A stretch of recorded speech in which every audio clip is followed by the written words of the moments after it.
السلام الله عليكم ورحمة الله وبركاته. سدوا صاحبيال ومركل مقال عصوب مقال كنن ما تحن قال دونا ما نشرح دونا فرسيموين لياب لو لجوسو كدي تشيب واتساب فيرشن كيس يقدم بي وحلجوسو كدي لا سجال فرسمو وحن قال دونا تضبط فرسمو يقوم همسن اللي جوسو كدي تشيب واتساب فيرشن 17.45 الضبط وقهرين إنه قد قلنا مقالك.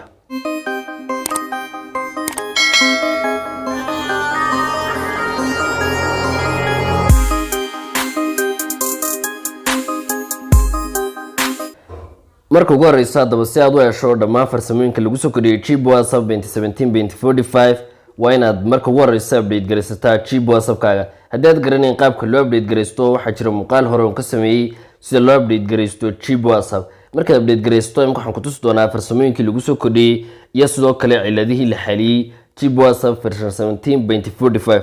marka ugu horeysa Chip WhatsApp-kaaga soo furatid istixdaamada geeska midig ee tagi doontaa Chip settings ee ka tagi doontaa updates baad ka soo dhan doontaa meeshan waa inay ku tahay version 17.45 oo de haddii uu ka yahay dhammaan farsamooyinka helasa haddii uu 40 yahay oo version kan ka horeeyay ahaa waa inaad update garaysataa. haddaba si aynu u helno farsamooyinkii ugu dambeeyay waxaad ku dhufanaysaa WhatsApp change log. meesha waxaan ku arki karanaa dhammaan farsamooyinkii lagu soo kordhiyay Chip WhatsApp 17.45 inta aderka waa lagu soo daray inay badhidkaasina waa farsamooyin kale oo iyagana la soo fasaxay soo kale waxyaabaha ciladaha ayaa la xiliyay. haddaba farsamooyinkan aynu ka hadli doonaa qaybaha ugu muhiimsan oo daway badan yihiin dhammaantood haddaynu mid u dul istaagsan dhahno. farsamada koobaad ee lagu soo kordhiyay qaybta chatiska ayaa waxay tahay markaad qof isla sheekaysanaysaan marka hore imka haddaynu qofka fariin u qorno qoraalka wax kamaynaan bedeli karayn. imka Chip WhatsApp wuxuu awood ku siinayaa yani WhatsApp haddii aad qof fariin uga qorto inaad fariinta edit garayn karto oo yani aad wax ka bedeli karto. salaamka fariin baynu qofkan qori doonaa fariintan imka qornay hadeen saas umad waxajin doontaa istixdaamada geeska midiga laba tagasa meesha waxaan ku arkanaa farsamo cusub oo editor. imka qaabka baynu qornay dhammaan baynu bedeli karanaa magac baynu ku dhigi karanaa yani qoraalka laakiin meesha waxaad ka arkaysaa inuu edit yahay balse awood wuxuu ku siinayaa yani inaad bedesho xitaa fariimihii hore inuu dirnay qaybihii u dambeeyay imka kan waqti badan baa ka soo wareegay laakiin markaad saa ugu dirto edit awood baad u leedahay oo farsamada koobaad ee lagu soo kordhiyay waxay tahay inaad edit garayn karto qoraal aad Chip WhatsApp qof uga qortay waxaan lagu garanayaa in qoraalka wax laga bedelay hoosta ayuu ka siinayaa edited. soo kale farsamada labaad iyaduna muhiimka lagu soo kordhiyay Chip WhatsApp ayaa waxay tahay inaad bin garayn karto fariimaha dadka iyo gruubyada waxa aad isla wadaagtaan. imka fariin kamid ah fariimahan ayaan waxaan rabaa inaan bin ku qabto ama meesha sare taalo kaliya fariintan baad xajin doontaa istixdaamada geeska midiga labaad ku dhufan doontaa meesha waxaan ku arkanaa bin meel ay ku qoran tahay. imika fariinta binad bay noo hanaysaa ama fariin hore haato ama fariin imika haato yani markastoo fariinta ku dul dhufto si toos ah ku dul geyn doonaa oo yani waxaad awood u leedahay version 17.45 inaad de fariimaha bin ku qabsato oo labadiina qof kale hadii uu haysto de yani update kan oo Chip WhatsApp kula isticmaalo u arkaya fariintaad bin ku qabsatay. sidoo kale farsamada saddexaad ee muhiimka lagu soo kordhiyay waxay tahay inaad diri karto yani chatiska dadka ugu diri karto video ama wada media ka badan 100 MB. marka hore awood ma lahayn oo waxyaabaha dhaadheer Telegram iyo Messenger isku diri jiray balse Chip WhatsApp imika video iyo sawir iyo wuxuu doonaba haade ka badan 100 MB ayaad u diri kartaa oo xadigu doono leeg.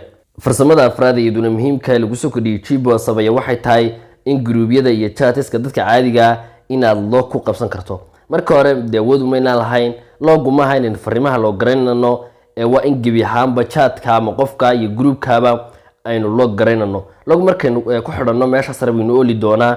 soo kale ma arki doono qofkaasi wax fariin noo soo diro qaybaheena kale uu ka bixi doona. haddaba si aad loo ku saarato waxaa soo furan doontaa qofka profilkiisa hoos baad u soo wadi doontaa meesha farsamada cusub waxaad ka arki doontaa chat lock meel ay ku qoran tahay kadib meeshan baad furi doontaa.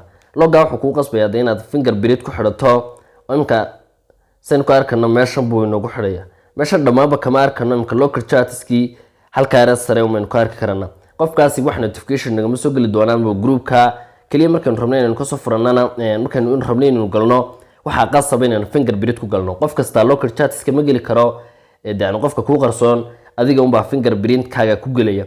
markaa rabta inaad farsamada ka furtana waad ku noqonaysaa meesha unbaad ku dul dhufanaysaa chat logii, kadib meeshan baad oranaysaa, kadib fingerprint baad ka furaysaa. qaabka ayaa iyadana farsamada muhiimka ayaa lagu soo kordhiyay oo aad ku xiran karto gruubyada iyo dadka caadiga ah lock ku gaara. farsamada shanaad ee iyaduna muhiimka lagu soo kordhiyay Gboa WhatsApp ayaa waxay tahay yani markii hore waxaan ogeyn in emojiskeenu inay qaabkan yihiin. waxaad heli karaysaa ma aad awood u leedahay iOS-kii version-kii u dambeeyay emojiskiisii inaad si automatically ugu isticmaasho Gboa WhatsApp-kaaga. si aad u isticmaasho saddexdaba geeska midiga labaad tagi doontaa GB settings baad ka tagi doontaa, meesha universal ay ku qoran tahay ka tagi doontaa, styles look waxaad ka tagi doontaa styles look and feel, kadib meesha iOS new 2023 baad ku dhufan doontaa. meesha waad dejisan doontaa. kadib marka hadaynu ku noqono emojiskeeni marka hadaynu ku noqono waxaan heli doonaa emojisyoda yani ka iOS-ka ama iPhone-ka. sarki kartaan bada dhammaan emojisku way isbedeleen oo shape-koodu isbedelay. soo kale waxaan heli karanaa waxa weeyaan emojiskii iPhone-ka.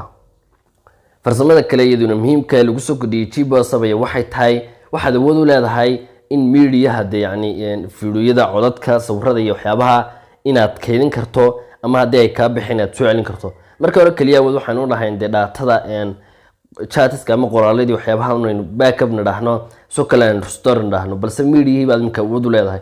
haddaba si adigana restore u tiraahdo ama aad backup tiraahdo saddexdaba geeska midiga labaad tagi doontaa, GB settings baad ka tagi doontaa, waxaad ku dhufan doontaa universal backup and restore meesha ku qoran tahay ka tagi doontaa. meeshan marka hore kaliya version-ka hore waxaan awood u lahayn inaynu daatada restore ama backup nadahno, balse marka media aynu backup gareyn karnaa oo photoskii, videoskii iyo audioskii iyo wax walba leh. soo kale waxaan soo celin karnaa restore oran karnaa qaybahaas oo dhan.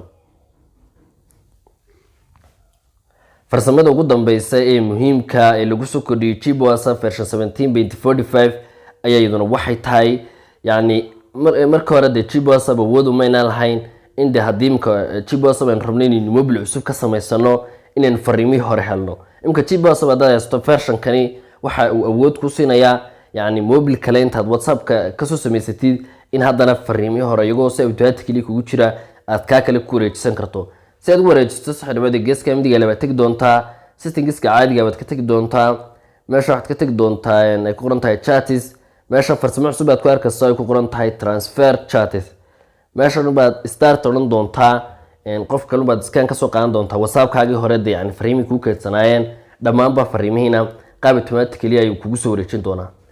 toddobada farsamo ayaa farsamooyinka ugu muhiimsan ee lagu soo kordhiyay Gboa WhatsApp version 17.45. haddaba farsamadee ayaad isleedahay waa farsamada ugu muhiimsan ee lagu soo kordhiyay Gboa WhatsApp. muuqaalkeena erig kooban intaasaan kusoo gabagabayn doonaa inaad aad iyo aad uga faa'iidaysanayaan filaya. fadlan hadday tahay boqoshadeedii koowaad subscribe saar, videogana like saar. aad iyo aad baad mahadsantahay.